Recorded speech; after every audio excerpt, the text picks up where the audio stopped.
Robert Sterling stood in his marble hallway, holding 4 black credit cards that could buy anything in the world.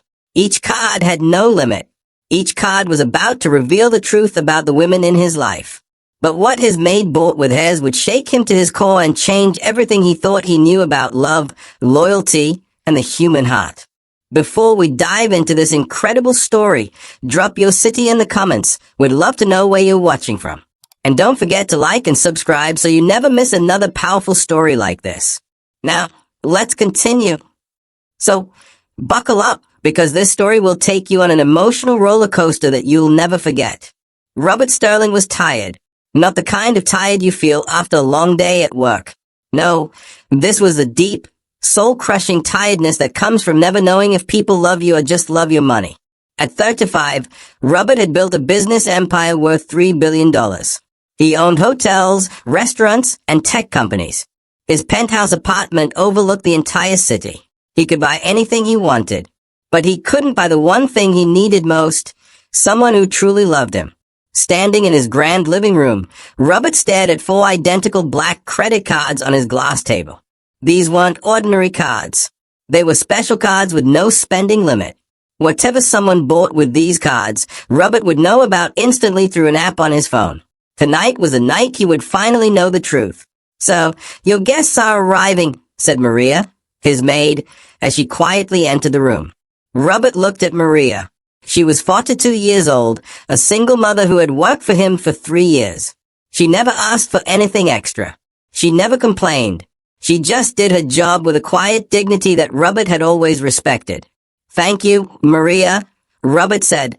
"Actually, before they arrive, I have something for you." He picked up one of the black cards from the table. Maria's eyes grew wide.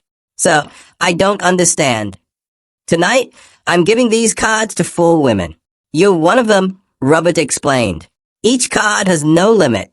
You can buy whatever you want. Consider it a bonus for all your hard work." Maria's hands trembled as she took the card. "So, this is too much. I can't accept this." "You can and you will," Robert said firmly but kindly. "The only rule is this: whatever you buy tonight, buy it because it truly matters to you. Don't think about the money. Just think about what would make you happy." Tears formed in Maria's eyes.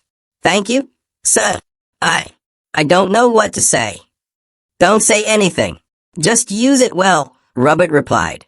As Maria left the room, Robert felt a strange warmth in his chest. Something about her reaction was different. Pure. Real. The doorbell rang. Robert straightened his black tuxedo and prepared to meet the other 3 women who had been circling his life like beautiful vultures. First through the door was Isabella Chen, a stunning fashion model he had been dating for 6 months. Her long black hair flowed like silk, and her red dress hugged her perfect figure. She kissed him on both cheeks, leaving a trace of expensive perfume in the air. "Darling, you look handsome tonight," Isabella purred, her eyes scanning his expensive watch and diamond cufflinks. Next came Sarah Johnson, a successful lawyer who had been trying to win his heart for over a year.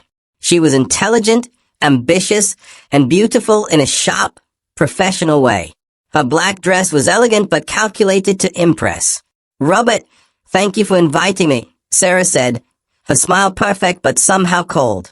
Finally, Jessica Martinez arrived. She was a social media influencer with millions of followers. Young, bubbly, and gorgeous, she represented everything that money could attract. Her white dress sparkled with tiny diamonds, probably worth more than most people's cars. "Bobby," Jessica squealed, using the nickname that always made Robert cringe. "This place looks amazing. I can't wait to post about tonight." Robert gathered the 3 women in his living room. Crystal chandeliers cast golden light over the marble floors. Priceless paintings hung on the walls. Everything screamed wealth and power. "Ladies," Robert began, his voice steady but his heart racing, "tonight is special. I've been thinking about my future, about finding someone to share my life with." The 3 women leaned forward, their eyes brightening with hope and greed. "I want to give each of you a gift," Robert continued, picking up the remaining 3 black cards. "These are unlimited credit cards. Tonight, you can buy anything you want. Anything at all." Isabella gasped. Sarah's professional composure cracked for just a moment. Jessica actually squealed with excitement. There's only one rule, Robert said, his voice growing serious. Whatever you buy must reflect who you truly are. Don't think about impressing me. Don't think about the money. Just buy what matters most to you. He handed each woman a card. Isabella immediately pulled out her phone, probably checking the websites of luxury stores. Sarah examined the card carefully, her lawyer mind already calculating possibilities. Jessica was practically bouncing with excitement. You have until midnight, Robert announced. That's 4 hours. At midnight, we'll meet back here, and you can show me what you chose. As the three women left, chattering excitedly about their plans, Robert sat alone in his massive apartment. He opened the app on his phone that would track every purchase made with the 4 cards. The test had begun. Within 30 minutes, Robert's phone started buzzing with notifications. Isabella was at Tiffany & Company. First purchase, a diamond necklace worth $50,000. Then a matching bracelet for $30,000. Next, she hit Gucci, buying 3 handbags totaling $15,000. Robert shook his head. He had expected this, but it still disappointed him. Sarah was being more strategic. She went to a high-end car dealership and bought a BMW worth $80,000. Then she visited an upscale furniture store and bought a dining set worth $25,000. Smart purchases, but focused entirely on status symbols. Jessica was at the Apple store, buying the latest iPhone, iPad, MacBook, and every accessory they sold. Total, $8,000. Then she went to a designer shoe store and bought 12 pairs of shoes. Her purchases were impulsive, flashy, and exactly what Robert had expected. But Maria's card showed no activity. For 2 hours, Robert watched as Isabella, Sarah, and Jessica went on shopping sprees that most people could only dream of. The numbers kept climbing. Isabella, $180,000 and counting. Sarah, $150,000 and counting. Jessica, $95,000 and counting. Maria, $0. Where was Maria? Robert tried to distract himself by reading business reports, but he kept checking his phone. The other 3 women were clearly enjoying their unlimited shopping sprees, but Maria's silence worried him. Had something happened to her? Had she lost the card? Was she too overwhelmed to use it? At 10 p.m., Robert's phone buzzed with a text from Maria. Sir, thank you again for your kindness. I am using the card responsibly. I will see you at midnight. Robert felt relieved but more curious than ever. By 11 p.m., the final tallies were staggering. Isabella had spent $220,000 on jewelry, clothes, and luxury accessories. Every purchase screamed, look at me, and I'm worth this much. Sarah had spent $180,000 on a car, furniture, and expensive art pieces. Her purchases were practical but designed to project success and wealth. Jessica had spent $120,000 on electronics, shoes, clothes, and beauty treatments. Her purchases were typical of someone who valued appearance and instant gratification above all else. But Maria's card still showed only one transaction. At 10:30 p.m., she had spent $2,847. That was it. Less than $3,000. Robert stared at his phone screen in disbelief. What could Maria have possibly bought for that amount that mattered more to her than everything else these cards could provide? At exactly midnight, Robert's apartment filled with excitement and nervous energy. Isabella arrived first, wearing the diamond necklace she had bought. She sparkled like a disco ball, her arms full of shopping bags from every luxury store in the city. Darling, wait until you see what I bought, she gushed, dumping her bags on his expensive couch. I got this necklace to match my eyes, and these handbags will go perfectly with my wardrobe. Oh, and I bought that perfume you once said you liked. She began pulling out item after item, each one more expensive than the last.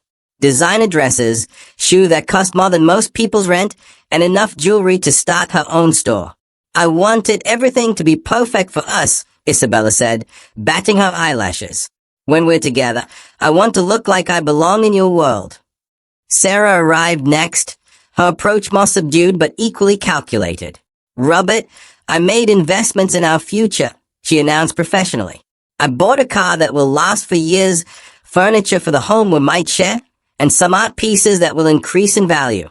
I thought about what would benefit both of us in the long term. Jessica bounced in with shopping bags and immediately started taking selfies with her purchases.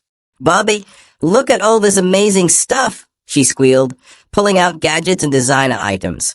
"I got the newest iPhone, and these shoes, and this makeup palette. Oh, and I bought us matching watches. Isn't that cute?" She continued pulling out purchase after purchase, each one focused on her image, her social media presence, or her immediate desires. Robert nodded politely at each presentation, but his heart sank with every reveal. Each woman had used his unlimited gift to feed their own desires, their own image, their own status. None of them had thought about him, about others, about anything beyond themselves. Then Maria quietly entered the room. She looked tired but peaceful. In her hands, she carried just one small shopping bag and an envelope. "Maria," Robert said gently, "what did you buy?" The room fell silent. Isabella, Sarah, and Jessica looked confused. Why was the maid even here? Maria stepped forward, her voice soft but steady. "So, this is very hard for me to say. I almost didn't use the card at all because it felt too much like charity. But then I remembered what you said about buying something that truly mattered to me." She reached into the small shopping bag and pulled out a simple frame containing a photo. "I bought this frame and had this picture printed," she said, showing Robert a photograph of a young boy, maybe 8 years old, with Maria's gentle eyes and bright smile. "This is my son, Miguel. He's in Mexico with my mother because I can't afford to bring him here yet. The immigration lawyer says it will cost $15,000 to do it the right way, the legal way." Maria's voice began to shake, but she continued, "I didn't spend $15,000 on the lawyer, sir. I know you gave me this gift as a bonus, not to solve my problems. So I bought this frame for $47, and I had copies made of Miguel's school photos and his drawings for $25. She opened the envelope and pulled out colorful drawings clearly made by a child's hands. "But then I did something else," Maria continued, tears now flowing down her cheeks. "I found a charity that helps other mothers like me. Mothers who work hard but can't afford to bring their children to America safely. I donated $2,775 to help 3 other families reunite." The room was completely silent. "I bought the only things that truly matter to me, sir. Pictures of my son and the chance to help other mothers feel the hope that I feel every day when I think about holding Miguel again." Robert stared at Maria, his mouth slightly open in shock. Isabella shifted uncomfortably, her diamonds suddenly feeling heavy and meaningless. Sarah looked down at her expensive receipts, realizing how shallow her investments seemed. Jessica had stopped taking selfies and was actually listening for the first time all evening. Maria wiped her tears and looked directly at Robert. "So, I know I probably used your gift wrong. I know you expected me to buy something for myself. But when I held that card and thought about what would make me truly happy, all I could think about was Miguel and other mothers who cry themselves to sleep missing their children." She held up the framed photo of her son. "This picture cost $47, but it's worth more to me than everything in this room. And knowing that somewhere tonight, 3 other mothers are one step closer to holding their babies again, that's worth more than all the money in the world." Robert felt something break open in his chest. For the first time in years, he was seeing real love, real sacrifice, real humanity. But the night wasn't over yet. The biggest shock was still to come. What happens next will leave you speechless. Robert's reaction to Maria's choice sets off a chain of events that nobody saw coming. And the real twist? It's about to turn everything upside down. Don't go anywhere, because story will reveal secrets that will change everything you think you know about wealth, love, and what really matters in life. What did you think of Maria's choice? Was she right to spend the money on others instead of herself?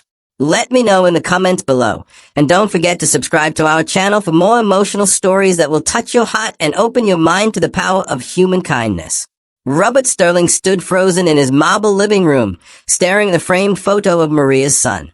The silence stretched like a taut wire until he finally spoke. "Maria," he said, his voice barely above a whisper, "you spent almost $3,000 to help other families reunite." Maria nodded, clutching a picture of Miguel to her chest. "Yes, sir. I hope you're not angry. I know the card was meant for me, but..." "Angry?" Robert interrupted, his voice growing stronger. Maria, in 3 years of working for me, have I ever asked you about your family? The question hung in the air like an accusation. Maria looked confused. So, you're very respectful of my privacy. You've never pried into my personal life.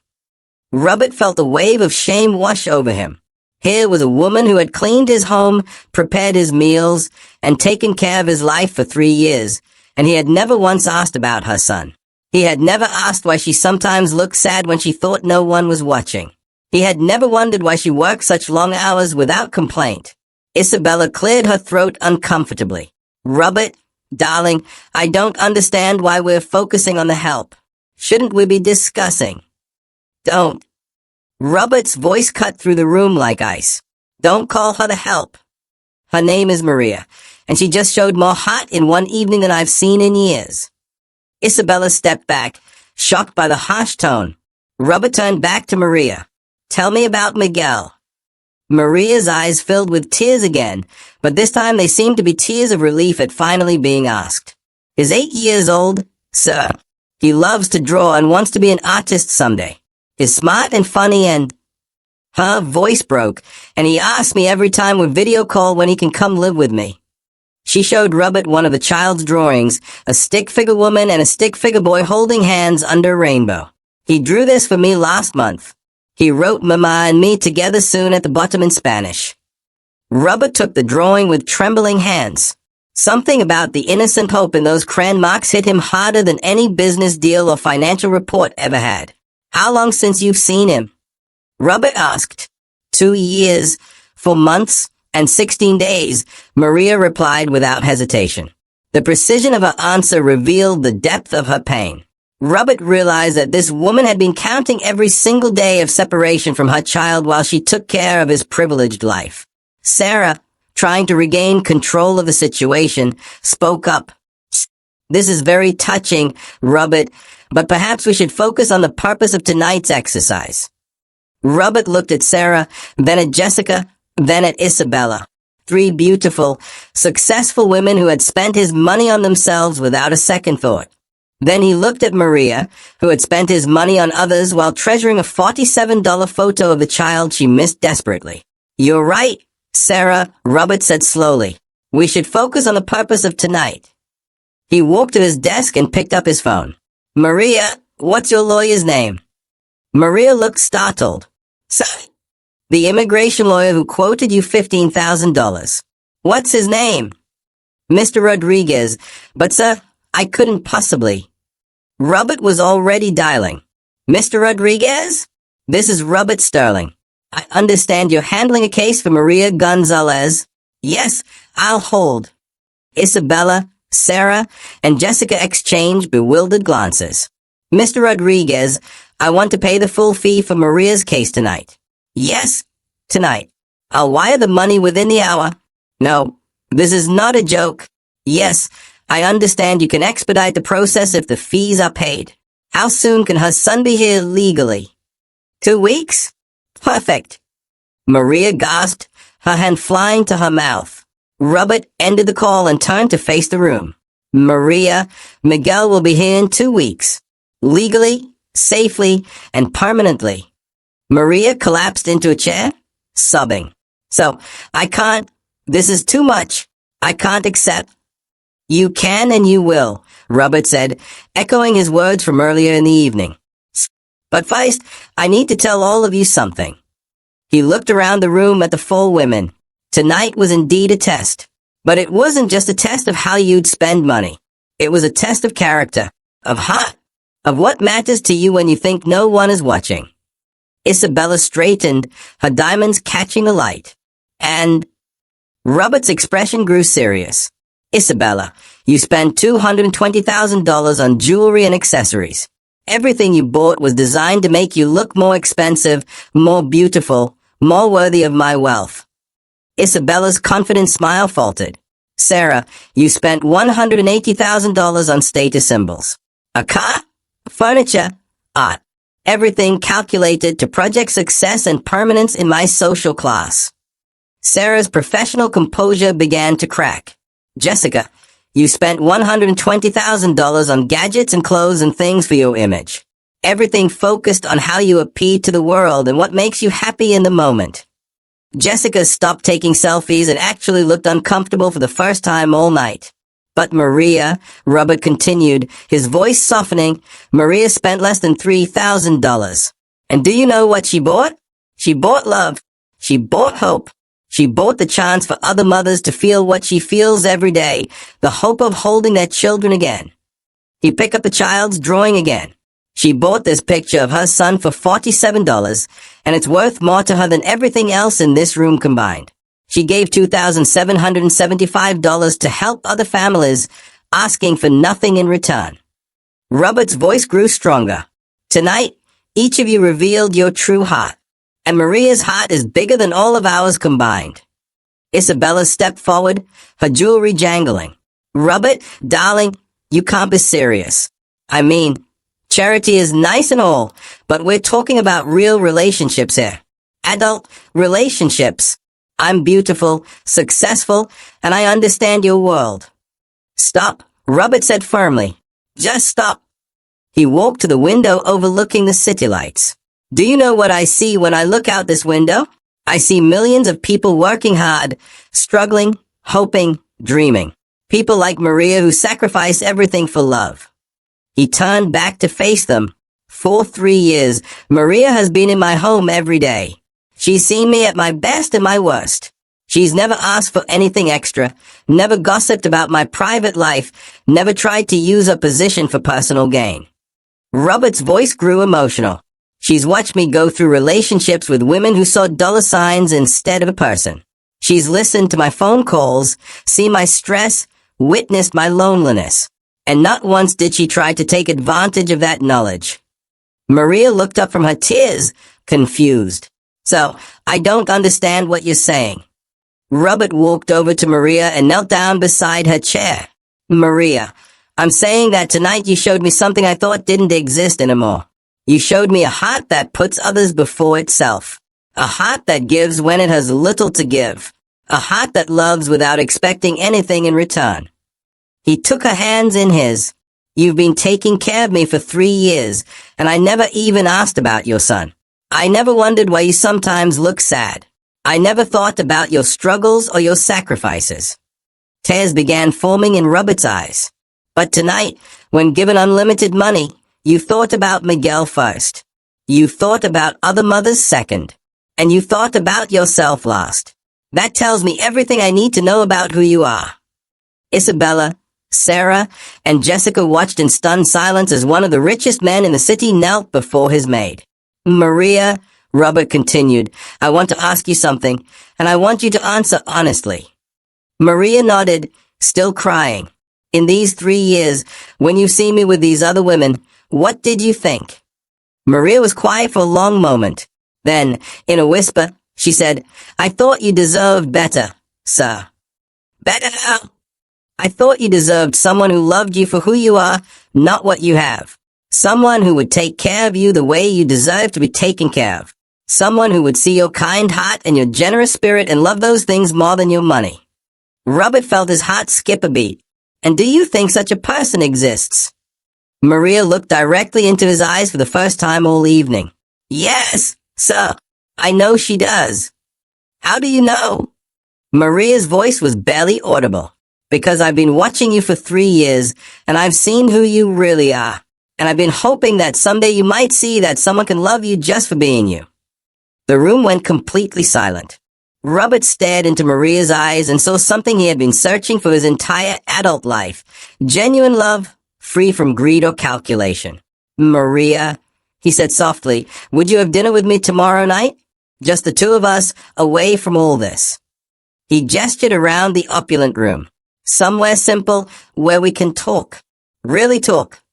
Maria's eyes widened. Sir, I'm just your maid. You're a billionaire. People would what? Say that a billionaire fell in love with an amazing woman who happens to clean houses for a living? People would say he finally found someone who loves him for who he is instead of what he has. Robert stood up and faced Isabella, Sarah, and Jessica. Ladies, thank you for participating in tonight's exercise. I think we all learned something important about ourselves. Isabella sputtered. Robert, you can't be serious. You're choosing to help over me? Over us? Robert's expression hardened. I'm choosing the woman who spent her bonus helping other families reunite instead of buying jewelry to impress me. I'm choosing the woman who treasures a $47 picture of her son more than a $50,000 necklace. I'm choosing the woman who saw my loneliness and wanted to heal it, not profit from it. He looked back at Maria.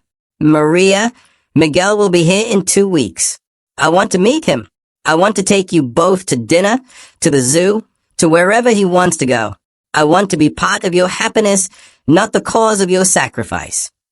Maria stood up slowly, still clutching Miguel's picture. Sir, my name is Robert, and if you'll let me, I'd like to spend the rest of my life making sure you never have to choose between taking care of your family and owning a living. 6 months later, Robert Sterling's penthouse looked completely different. Gone were some of the coldest marble surfaces, replaced with warm, comfortable furniture where a little boy could play safely. Miguel's drawings were framed and hung on the walls alongside priceless art. A small desk by the window held children's books and crayons. Maria's immigration case had been resolved quickly once the fees were paid. Miguel had arrived in America on a cold Tuesday morning in February, and Robert had been there at the airport with Maria, holding a sign that said, "Welcome home, Miguel," in Spanish. The little boy had been shy at first, clinging to his mother after 2 years of separation. But Robert had been patient, kind, and genuinely interested in getting to know this child who meant everything to the woman he was falling in love with. Miguel had won Robert's heart completely the day he presented him with a drawing. 3 stick figures holding hands under a rainbow, labeled Mama, Miguel, and Roberto. Isabella, Sarah, and Jessica had disappeared from Robert's life quickly. Isabella had been the angriest, unable to understand how she had lost a billionaire to the help. Sarah had been more philosophical, admitting privately that she had never really loved Robert anyway, just what he represented. Jessica had simply moved on to the next wealthy man in her social circle. But Maria had hesitated for weeks before agreeing to be more than Robert's employee.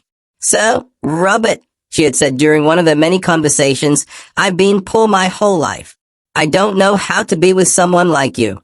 I don't know about fancy restaurants or expensive clothes or—" "Maria," Robert had interrupted gently, "I've been rich my whole adult life. I don't know how to love someone the way you love Miguel. I don't know how to put someone else's needs before my own. I don't know how to be happy with simple things." He had taken her hand. "Maybe we can teach each other." And they had. Robert learned that Miguel loved pancakes shaped like dinosaurs for breakfast. He learned that Maria's favorite moment of each day was reading bedtime stories to her son in Spanish.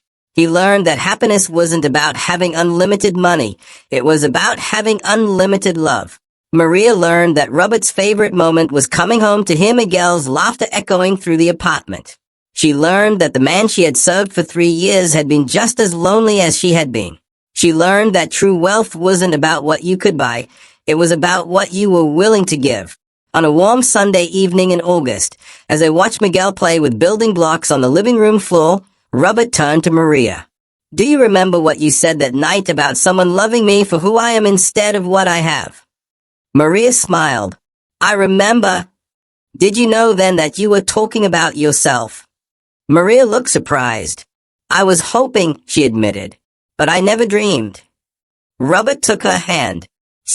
"I have something for you." He pulled out a small velvet box. Maria's eyes filled with tears. "Robert, This isn't a black credit card with no limit," Robert said with a gentle smile. "This is something more valuable. This is a promise to love you and Miguel for the rest of my life. A promise to be the man you saw in me when everyone else just saw money." He opened the box to reveal a simple, elegant ring. "Maria Gonzalez, will you marry me? Will you let me be Miguel's stepdad? Will you teach me how to be happy with dinosaur pancakes and bedtime stories and stick figure drawings on the refrigerator?" Miguel looked up from his blocks. "Mama, are you crying happy tears?" Maria laughed through her tears. "Yes, mijo, the happiest tears in the world." She looked at Robert. "Yes, yes to all of it." As Robert slipped the ring onto her finger, Miguel jumped up and ran over to them. Does this mean Roberto is going to live with us forever? Forever and always, Robert said, lifting the little boy up. If that's okay with you. Miguel grinned. Can we have dinosaur pancakes tomorrow? Every day if you want, Robert promised. Even on Christmas. Especially on Christmas. As the three of them sat together on the couch, Maria's head on Robert's shoulder and Miguel curled up between them, Robert thought about the 4 black credit cards that had changed his life. 3 women had used unlimited money to buy things for themselves. 1 woman had used it to buy hope for others. And in return, she had given him something that no amount of money could ever purchase. A real family built on love instead of greed.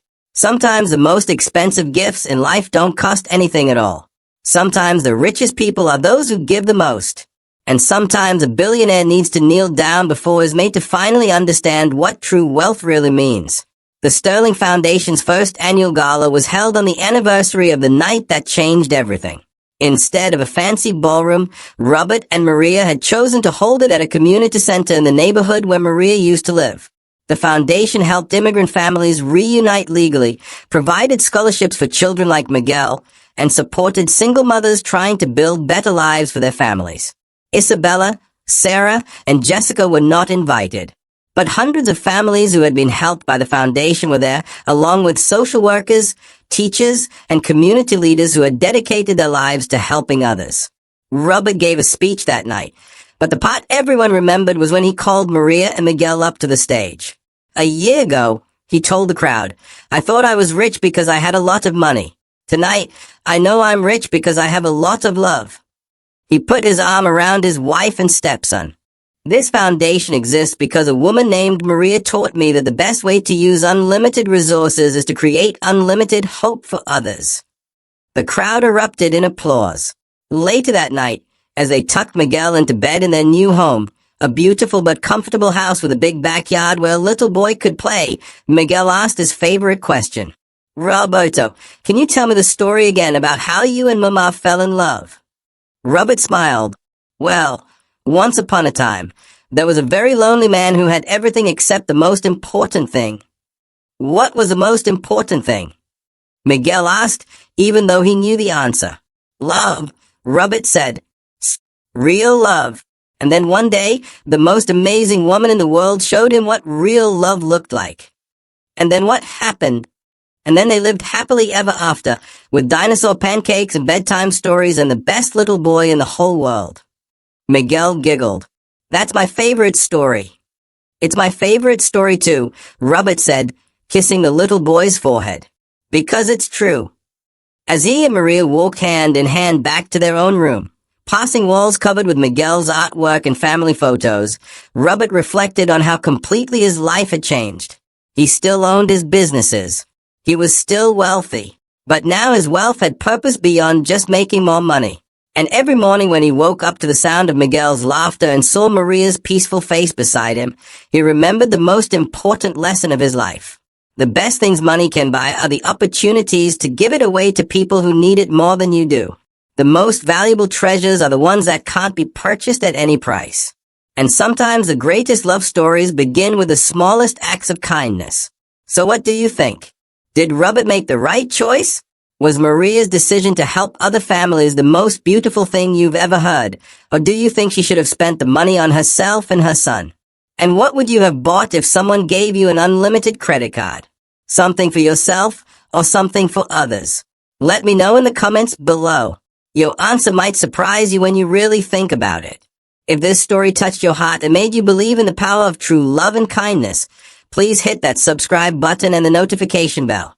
We share emotional stories like this every day that will make you laugh and believe in the goodness of humanity again. Remember, the richest people aren't those who have the most money. They are those who give the most love. Until next time, keep believing in happily ever after. It's more real than you think.